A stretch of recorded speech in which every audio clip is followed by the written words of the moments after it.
Welcome to a couple of Keemers podcast, where your favorite millennial couple shares a couple of thoughts about a couple of thoughts. Today and every day, we navigate relationships and learn to love the journey. We are your hosts, the Keemers. Ladies and gentlemen, I introduce to you my handsome, super intelligent husband, Chris. And I introduce to you my beautiful and talented wife, Francesca.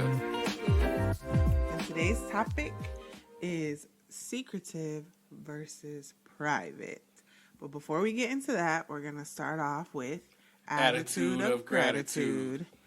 And today, I am grateful for rest. I feel like I've said this before, but Chris works really hard, and because Thanksgiving just passed, he had multiple days in a row off work, and so he's able to rest, and we're able to have fun and hang out and do all the things that lovers do. And I'm just grateful for that.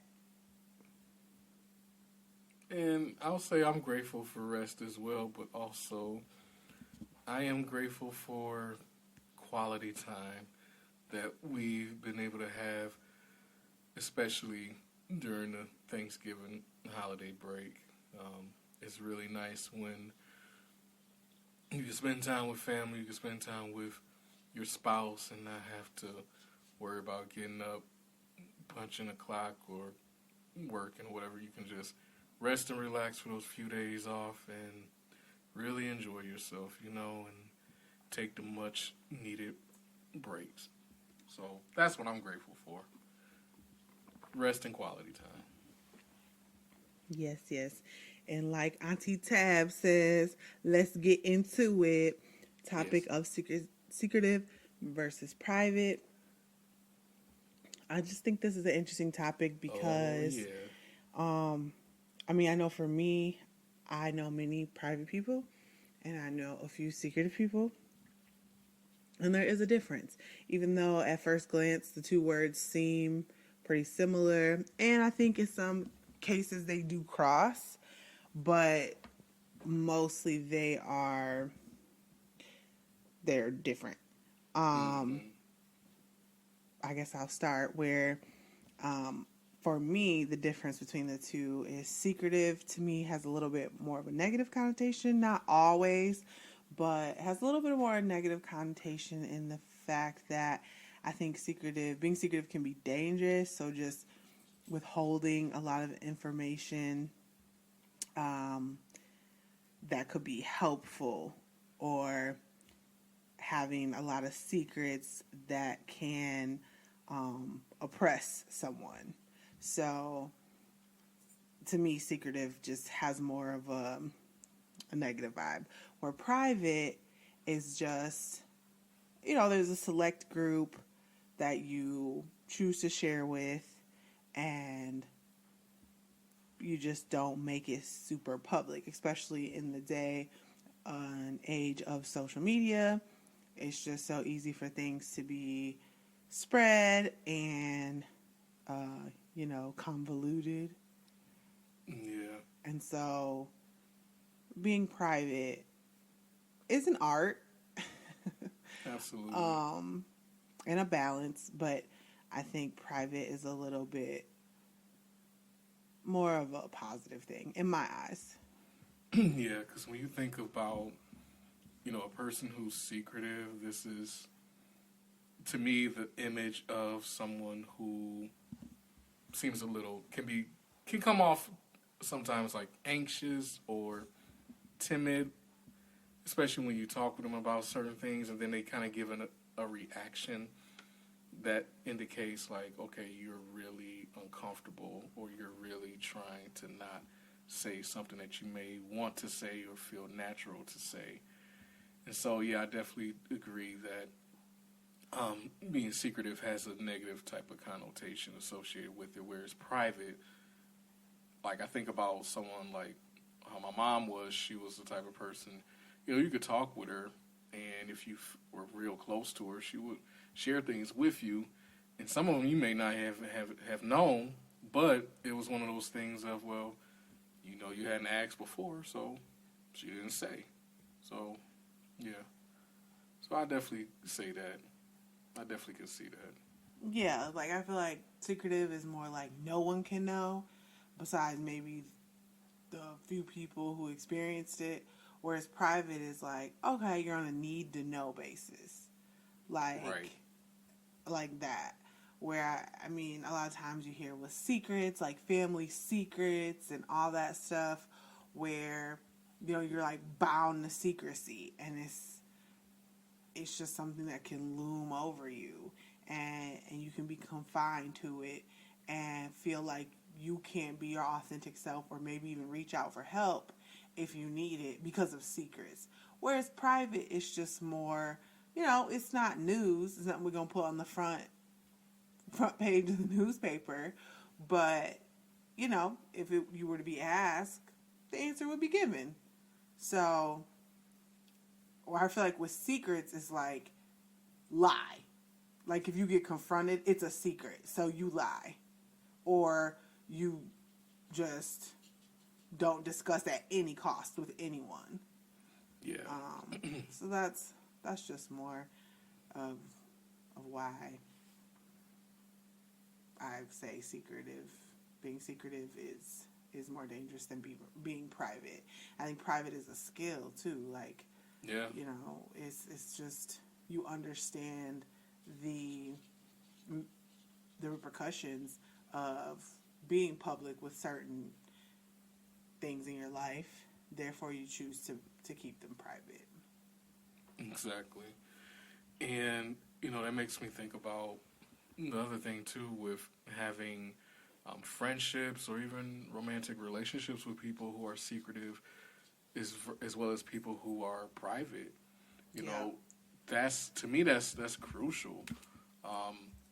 Because when I think about having a friendship with someone who's secretive, like you said, that can be dangerous. And I think from a standpoint of, let's say, if there's a medical situation that requires them to go to the hospital and have surgery or whatever, and you want to be there for that friend and support them, but you then have to probably find out by force of, a family member or whatever, that this person been dealing with this medical situation for a long time. It's like, well, dang, if you would have told me, I would have possibly given you a heads up or given you some type of recommendation to treat that particular situation or whatever. But it's like, it's so secretive that it's like you harming yourself, Right. which Secrets then can harm you and others. which then can create harm in the relationship or that friendship.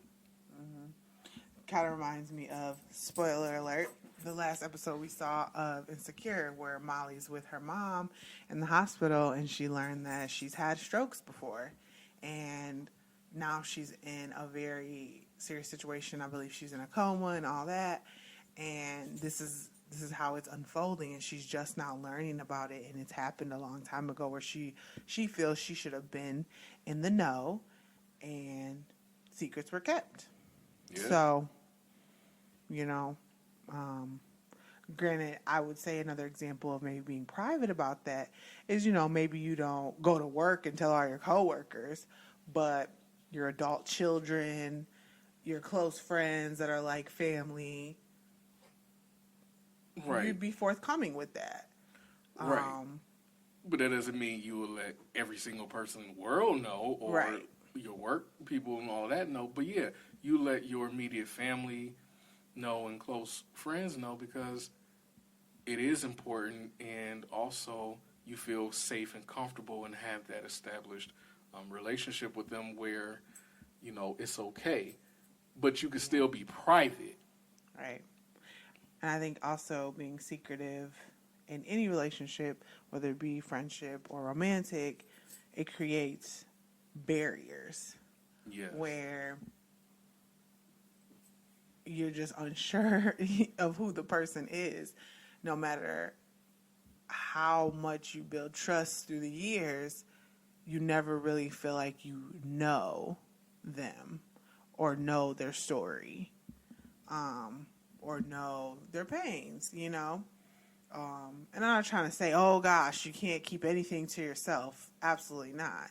That's more to me on the private scale, where not everything is a big to do or public information. But especially when you talk romantic relationship and you talk marriage and intertwining lives in such a deep way, secrets are super harmful, I think. Yeah. You need to have that openness with your partner. Exactly, because there's a difference when, okay, something comes up and you're nervous about, how to bring it up to your partner. I mean, that's normal. That's natural human reaction, because maybe it's something that you maybe had not encountered before and you're just not sure how to go about it. But you kind of talk it out within yourself and like, okay, this is what I want to say. And, kind of work from there, because you're not sure with the type of news. It could be medical. I'm going back to medical. It could be medical. And you're just not sure how the person's going to respond. But that's not the same as you're going out your way for, I don't know, however long, to intentionally not, talk about that particular thing because, I don't know, you just like, no, that's not for them to know or something. Mm-hmm. Like, that's different. And I think that happens a lot in like homes, with, when people are kids, being told that everything's a secret. It can be super, super harmful for them and make them internalize so many things that everything is a shameful secret, like, oh, we don't have water on in the house and stuff like that. And so they can't ask for help or take help or express to anyone of their need. They have to just live in this shame and live in maybe a situation that's not the best for a child to be in because they're told everything is a secret. Right. And that, I think secrets just bring shame too. Like, it's just like, don't say anything. It's just, gosh, what am I trying to say here? It just, when you know something's a secret, there's a reason behind it, like some fear or some shame. Whereas like things that are private, it's just like, okay, that is, we don't let everyone know that because of whatever. People might try to take advantage of you or things like that. And I just think with kids, it's just a fine line, especially when you're talking kids. Just working with students and like at-risk students and things like that, you just see it a lot and hear it a lot where there's just so many secrets and shame with it and fear. Just things like, parents being abusive or on drugs or things happening in the home and they're told by other people, their parents specifically, it's usually the person that's harming that person, tell them, oh, this is a secret, don't tell anyone. And it's just like, right. What are you hiding from here? So I've seen I have a lot of friends that are parents and people that work with children on my social media, and it's this big movement of just like different type of parenting skills that we weren't raised in necessarily, and secrets come up a lot. It's like just really being open with your kids, and because kids are kids and they can't process what should be told and what shouldn't, that just letting kids know, like, you don't have secrets with anybody because secrets can be harmful. Yeah. Because when you think about secrets and you bring up the parent dynamics and things like that, I think about parents who abuse their kids, and then they'll turn around and tell them, like, well, don't tell anybody. Because they know that if the child goes to the school and tells the principal or teacher, they're going to get reported. They right. know that, and it's like that's just harmful on so many levels within itself. But then you add the secret component to it, it's just overwhelmingly even worse. Mm-hmm. And I I don't know. It's to me, it's a situation of I don't know. I think I would say from my experience, I tend to notice it more from a cultural standpoint. I can't speak for everybody. I can only speak for me. Some cultures in themselves are secretive.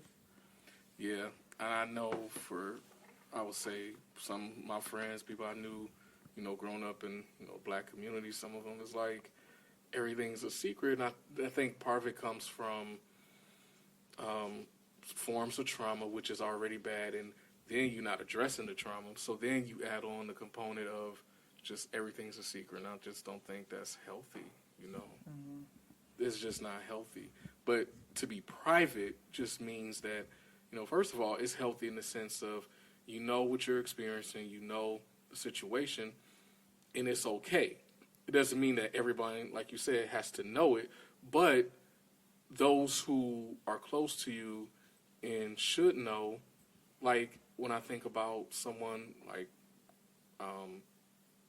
who's sick and, they're at the point in their life where they're getting ready to pass along, okay, they're a private person, but it's important for them to talk with their loved ones who they're close to like, hey, if you want to come and check on me, you want to come stop by, make sure I'm okay, things like that, that's fine. But they're still a private person, but that's fine because that's not a secret. Mm-hmm. That's necessary. Mm-hmm. Because, God forbid, when they do go, who's going to be there to discover them? Mm-hmm. And handle their their post-death affairs. I think for myself, like, I would say that our home was like a private home. I wouldn't say secretive because I don't remember ever having to keep things a secret. Like, we don't tell anybody that. We don't tell anybody that. Or there'd be like a whole list of things that are secrets. But I do think that my parents were more like reserved in the way of like, when it came to finance, it was just like, that was the only thing. It's like, we don't really talk about finance and all the things we have. And I think it was just more, I always just was explained that it was just more of like being humble. It wasn't like, because nobody can know because we got all this money in here we shouldn't have or something like that. Mm-hmm. It was more like, people might perceive you differently based on things that don't matter. Because these things really, at the end of the day, don't matter. So, like, just for general conversation, I think some of that is American culture in general. Like, talking about how much you make. And money is just a very, like, private topic in most circles. Obviously, in close circles, there might be some openness with it. And I still struggle with that. Maybe just the way I was raised. I do not like to talk about money openly with random people. Like with my husband, 100%. We talk, that was some of the first conversations we had when things got serious. What your money looking like? What my money looking like? How do you save? What do you do? Things like that. I think, honestly, we weren't even like we weren't consciously, at least I wasn't consciously being like, oh, I'm trying to fact find about you. Just things that came up because I just think it's important and interesting at the same time.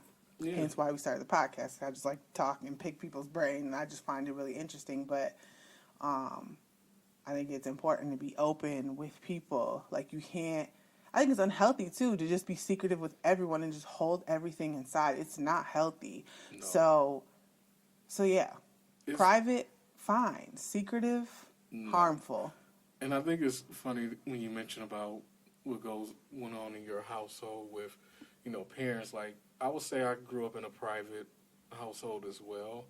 Although, funny enough, I think about the times where, like, if my mom went out to the casino, she would say, if anybody calls, don't tell them where I went.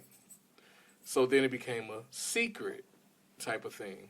Mm-hmm. Even though I understood later on why she said what she said, but it still kind of gives that impression or teaches, about keeping a secret.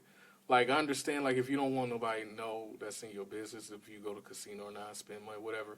I get that, and that's fine, but like, it still teaches in a way of creating a secret, like, because I was a little kid, but to me, that's still not the healthiest. Like, you don't gotta let people know your business. I mean, and it is harmless secrets. Like, I think with the whole point that I was driving in that I've seen people share on social media is just getting kids in the habit of not keeping secrets so that they're never comfortable with keeping secrets, because some secrets, like, oh, some can be to protect you, seemingly, if you want to call it a secret in that way, but some of them can really harm you. And I think just for kids, it's hard to decipher between like a good secret, quote unquote, or a bad secret. right. And so just not keeping secrets is the best route. Some people say, this is all opinions here, right?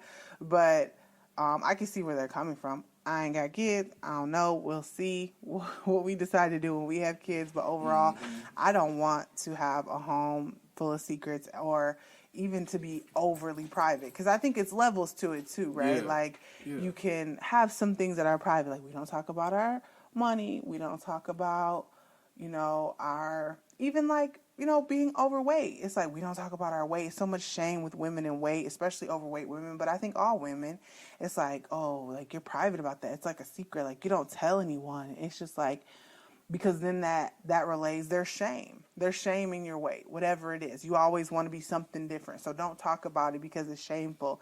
And I think that's what you're seeing now too on TikTok and just social media, especially TikTok though. I see where, women just, they might have a gut, so to speak, a fupa or whatever you want to call it. They may have had babies and have, that post-baby belly look, and it's just like, oh, things to hide and be secret about, and you don't talk about this, and it's just like, it just brings a lot of shame for women.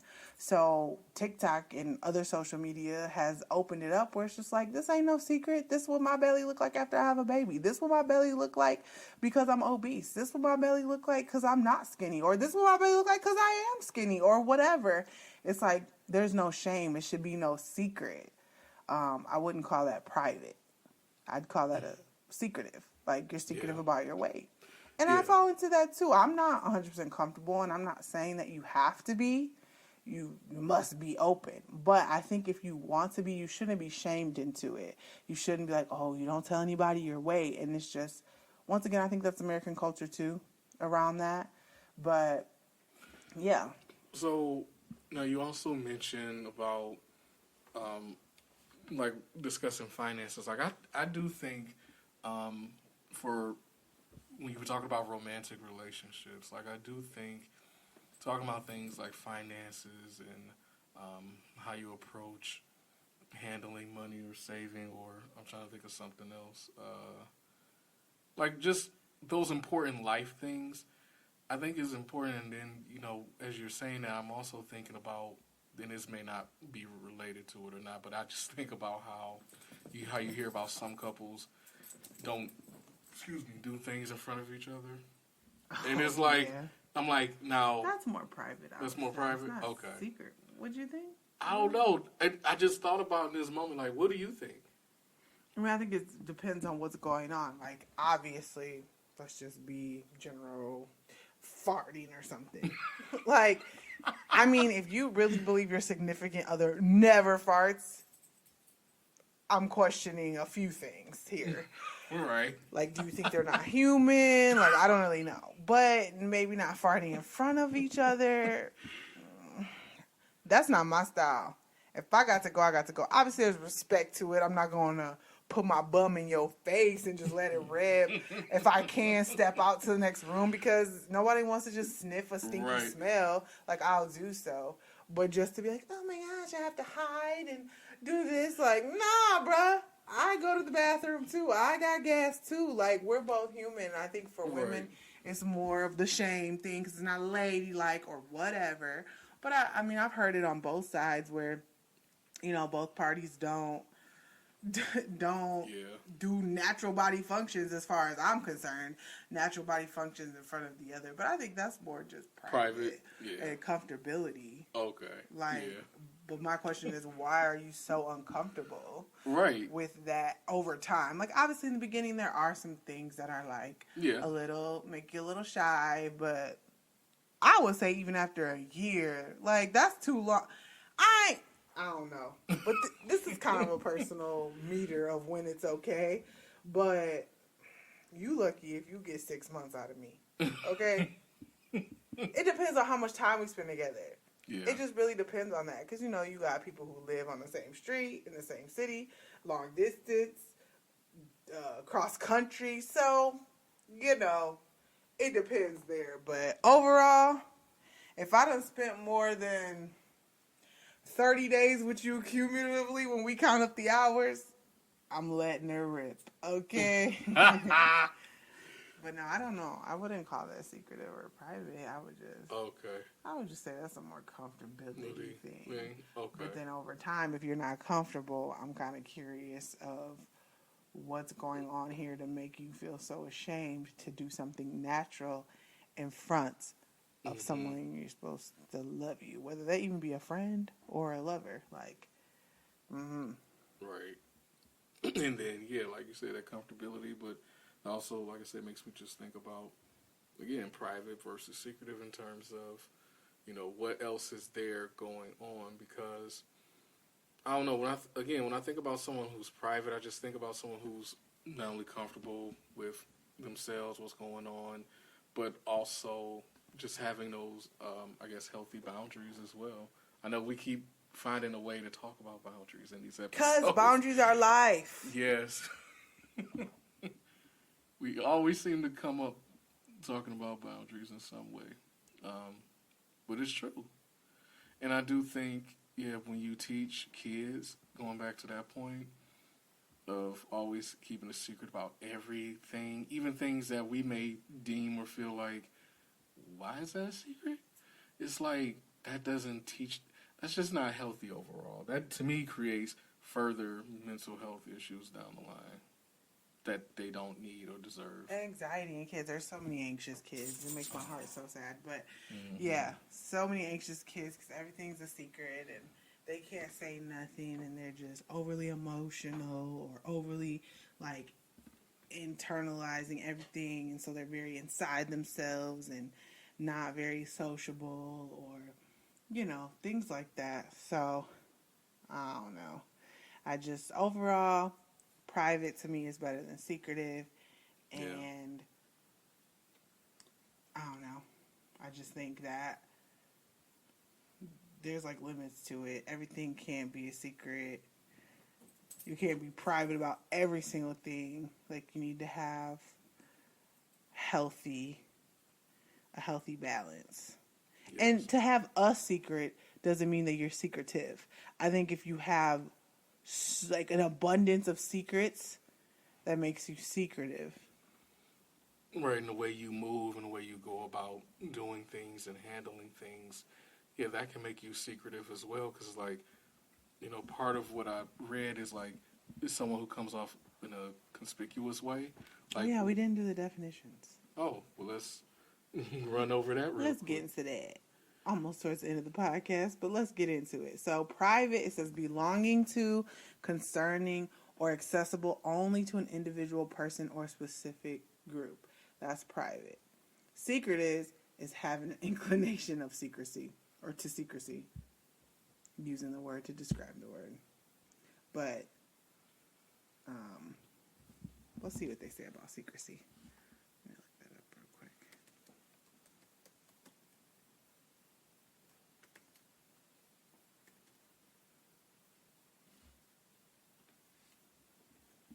The action of keeping something secret or the state of being kept secret. Really? Why do they keep using the word secret in there? That's so weird. Well, when I had looked it up on my phone, it said one of the definitions was...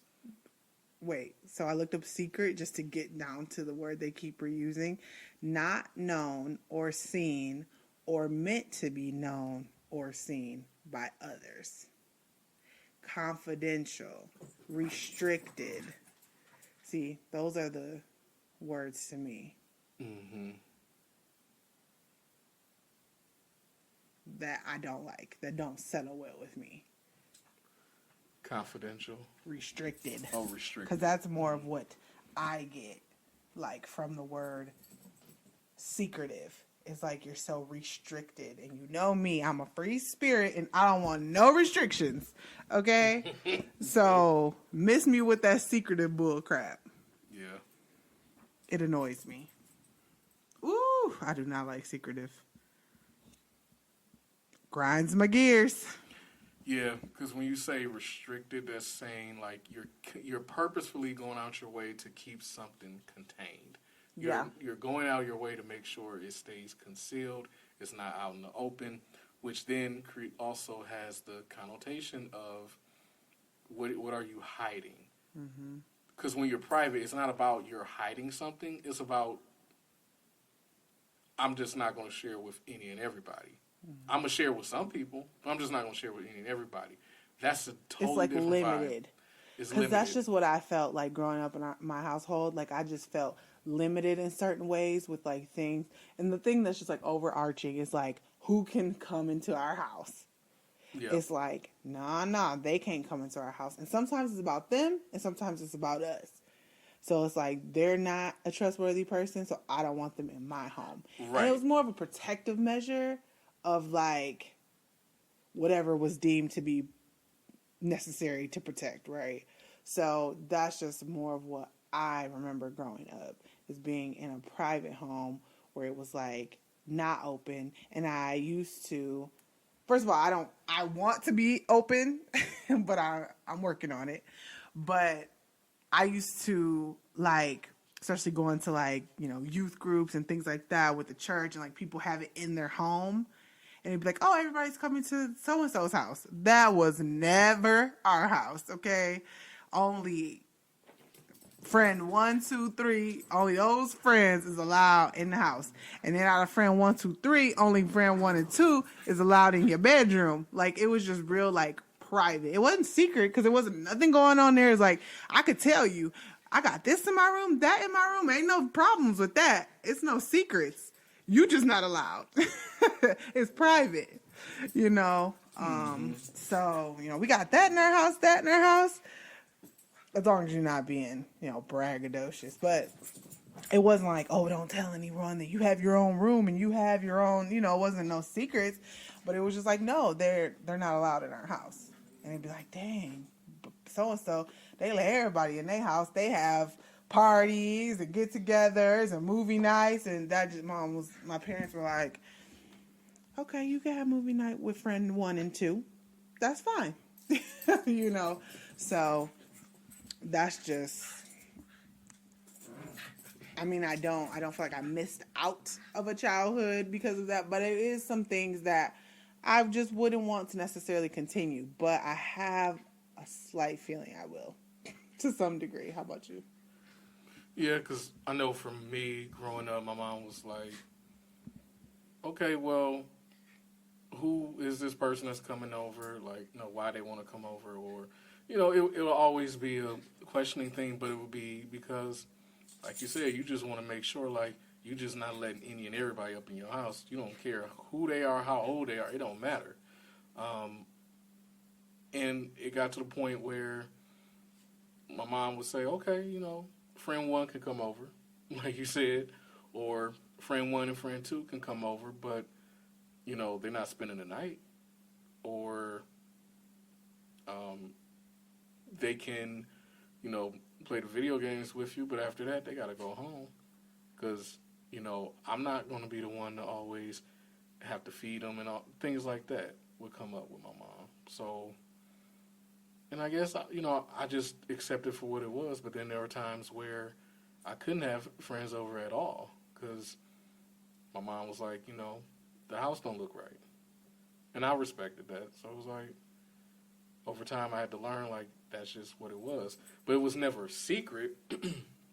It was just, you don't feel comfortable. Like, that's no one else's business. We know the house don't look right. Like, what's there to hide? Nothing. So, yeah. I definitely am in favor of being private, but not secretive. Because the other element with secrecy is